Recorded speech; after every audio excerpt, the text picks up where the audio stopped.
राष्ट्रवादी काँग्रेस शरदचंद्र पवार पक्षाने एक मोठा निर्णय घेतलेला आहे। आगामी स्थानिक स्वराज्य संस्थांच्या निवडणुकीमध्ये आणि पालिका निवडणुकीत स्थानिक पातळीवर युती करताना केवळ भाजपसोबत युती नको, स्थानिक परिस्थिती पाहून युती आघाडीबाबतचा निर्णय घेण्याच्या पदाधिकाऱ्यांना पक्ष नेतृत्वाने सूचना दिलेल्या आहेत। त्यामुळे या निर्णयाची आता मोठी चर्चा सुरू झाली आहे। राष्ट्रवादी काँग्रेस शरदचंद्र पवार पक्षाने हा मोठा निर्णय घेतला आहे।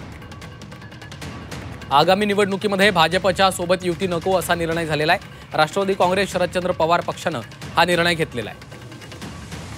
तर स्थानिक परिस्थिती पाहून युती संदर्भातला निर्णय घ्या अशा देखील सूचना पक्ष नेतृत्वाकडून पदाधिकाऱ्यांना नेत्यांना दिल्या गेलेल्या आहेत अशी माहिती आहे।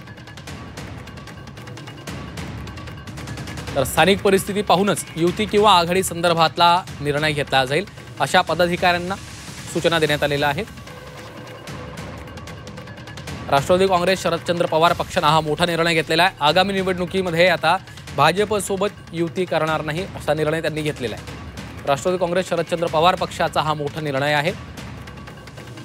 तर स्थानिक परिस्थिती पाहूनच युती किंवा आघाडी संदर्भातला निर्णय घेतला जाईल अशी देखील माहिती समोर येते आणि या संदर्भातल्या सूचना पक्षामधील नेत्यांना आणि पदाधिकाऱ्यांना नेतृत्वाकडून दिल्या गेलेल्या आहेत अशी माहिती आहे। त्यामुळे आगामी निवडणुकीमध्ये आता राष्ट्रवादी शरदचंद्र पवार पक्ष हा आता भाजपसोबत युती करणार नाही हे आता स्पष्ट झालेलं आहे आणि त्या संदर्भातल्या सूचना देखील पक्ष नेतृत्वाकडून सर्वच पदाधिकाऱ्यांना नेत्यांना देण्यात आलेल्या आहेत। आमचा पहिला प्रस्ताव आणि आमची इच्छा आहे की आम्ही महाविकास आघाडी म्हणून लढावं, म्हणजे जिथे जिथे शक्य असेल तिथे आम्ही महाविकास आघाडी म्हणूनच लढणार, त्याला आम्ही प्राधान्य देऊ।